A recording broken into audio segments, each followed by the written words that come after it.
మన ఇండస్ట్రియల్లోని ఎక్కువగా మనకి కంట్రోలింగ్కి డీసీ కరెంట్ వాడతారు కదా. అయితే ఆ డీసీ కరెంటు ఏ విధంగా ఉంటుంది అనేది చూద్దాము.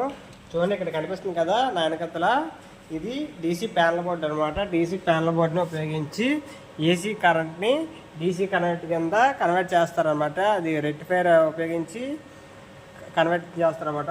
చూడండి, మనకి ఇక్కడ వోల్టేజ్ యాంప్స్ అలాగే ఎంత లోడ్ ఉందని 0.584 యాంప్స్ అనేది తీసుకుంటుంది అనమాట.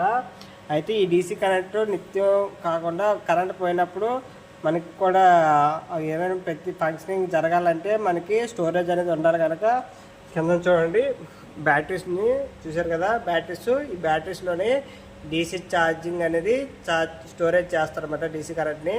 అప్పుడు కరెంట్ పోగానే మనకి రిలేస్ అవి యాక్టివ్ అవడానికి కోసమని ఈ డీసీ ప్యానల్ అనేది మస్ట్ అండ్ షుడ్గా యూజ్ చేస్తారన్నమాట. ఇది లేకపోతే కరెంట్ పోయగానే మొత్తం అంతా చీకటి అయిపోతుంది అన్నమాట.